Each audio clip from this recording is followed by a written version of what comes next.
दोस्तों नमस्कार, स्वागत है आपका 4 PM पर। मैं हूं आपके साथ अदिति। चुनाव से पहले बीजेपी को तगड़ा झटका लगा है। मालदा, जो कि मुस्लिम सबसे ज्यादा आबादी है, ऐसा एक जिला है पश्चिम बंगाल में मालदा, उसमें गरीबों के मसीहा, भाजपा के दिग्गज नेता, माइनॉरिटी चेहरा मतियूर रहमान ने अब टीएमसी का दामन थाम लिया है। दरअसल बंगाल में आगामी विधानसभा चुनाव से पहले भारतीय जनता पार्टी को एक तगड़ा झटका लगा है और फिर से लगा है, क्योंकि मालदा जिला, जो कि माइनॉरिटी पॉपुलेशन सबसे ज्यादा है मालदा में, उस मालदा जिले के कद्दावर नेता और क्षेत्र में गरीबों के दोस्त, गरीबों के मसीहा के रूप में जाने जाने वाले मशहूर मतियूर रहमान ने भाजपा छोड़कर तृणमूल कांग्रेस का दामन थाम लिया है। अब जानते हैं दोस्तों, भारतीय जनता पार्टी माइनॉरिटी चेहरे को चुनावी मैदान में नहीं उतारती है, लेकिन मालदा जिले से भारतीय जनता पार्टी ने 2021 में मतियूर रहमान को मैदान में उतारा और उन्होंने सेकंड पोजीशन जो है उन्होंने दाखिल की थी।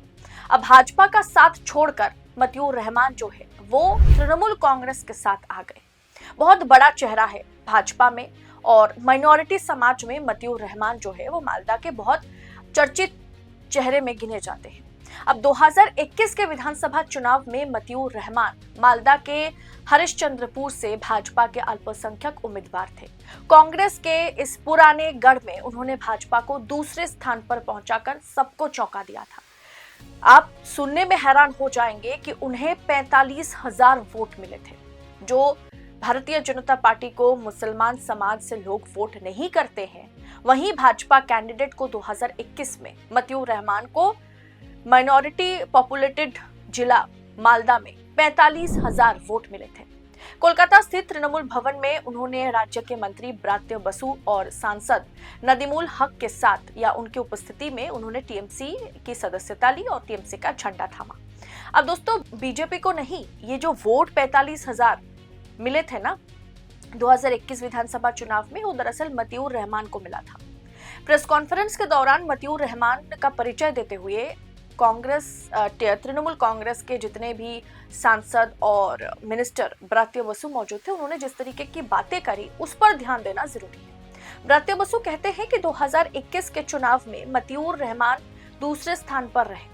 वहां के अल्पसंख्यकों का मानना है कि उन्होंने भाजपा को देखकर नहीं, बल्कि मतियूर रहमान को देखकर, उनकी व्यक्तित्व को देखकर, उनके कामकाज को देखकर वोट किया था, बिना चिन्ह देखे कि वो किस चिन्ह पर खड़े हैं।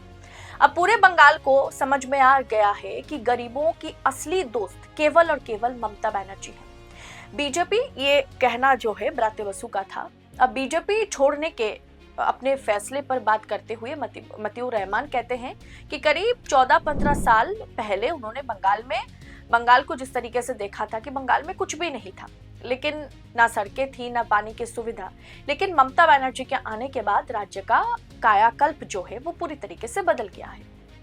और इसके अलावा दोस्तों, मतियूर रहमान वो व्यक्ति हैं, पिछले कुछ सालों से आप देख रहे हैं कि बांग्ला बोलने वाले जितने भी प्रवासी हैं जो बाहर में रहते हैं, उन पर किस तरीके का अत्याचार हो रहा है। लॉकडाउन के टाइम में पश्चिम बंगाल के मजदूर जो बाहर कामकाज करने गए थे, उनकी भरपूर मदद जो है मतियूर रहमान करते थे, भाजपा में रहने के बावजूद भी।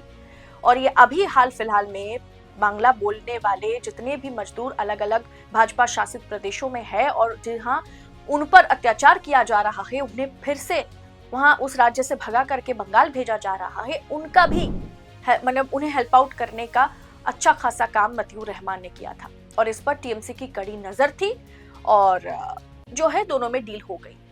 मतियूर रहमान आगे कहते हैं कि मैं सिर्फ और सिर्फ विकास की राजनीति के लिए टीएमसी में शामिल हुआ।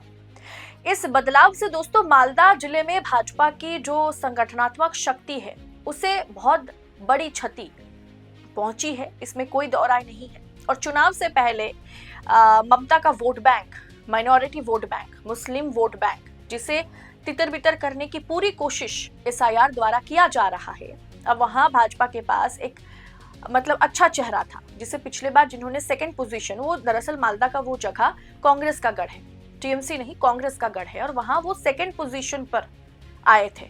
45,000 वोट उन्हें मिला था।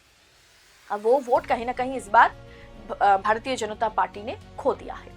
खासकर अल्पसंख्यक बहुल क्षेत्र में जहां मतियूर की पकड़ काफी मजबूत मानी जाती है, उस जगह पर भारतीय जनता पार्टी का पत्ता साफ हो गया है। दोस्तों, आज लोकतंत्र का चौथा स्तंभ जहां सत्ता के आगे नतमस्तक है, वहीं पर 4PM बेबाक और बेखौफ पत्रकारिता को जिंदा रखने की पूरी कोशिश में जुटा हुआ है। हम पर मुकदमों से लेकर के चैनल बंद करने का भी दबाव बनाया जा रहा है, लेकिन हम हारेंगे नहीं।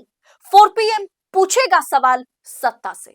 बस इस मुश्किल दौर में हमें आपकी सपोर्ट की जरूरत है। 4PM को ज्यादा से ज्यादा ज्वाइन करें। ज्वाइन बटन को क्लिक करके आप हमें आर्थिक तौर पर 4PM को स्वतंत्र पत्रकारिता को मजबूत कर सकते हैं। उम्मीद है कि आपके सपोर्ट से ये जंग भी हम जीत जाएंगे। एक के बाद एक लोग, दिग्गज नेता, कार्यकर्ता की बात तो मैं नहीं करूंगी क्योंकि कार्यकर्ता 100-150 एक साथ टीएमसी में शामिल हो रहे हैं भाजपा छोड़कर, लेकिन चाहे बड़े बड़े दिग्गजों की बात की जाए, फिल्म स्टार की बात की जाए, एक के बाद एक भाजपा छोड़कर टीएमसी में शामिल हो रहे हैं। बाकी आपको मैंने बताया था कि भाजपा के पास 2021 विधानसभा चुनाव के बाद 77 विधायक थे, अब वो घट करके 64 पर आ गए हैं, यानी 13 विधायकों ने पार्टी छोड़ दी और फिर से ममता का दामन थाम लिया। ये दिखाता है कि भारतीय जनता पार्टी की पश्चिम बंगाल में पकड़ बिल्कुल भी नहीं है। चाहे अमित शाह कितना भी दौरा कर ले, चाहे अमित शाह कितना भी कह ले 294 विधानसभा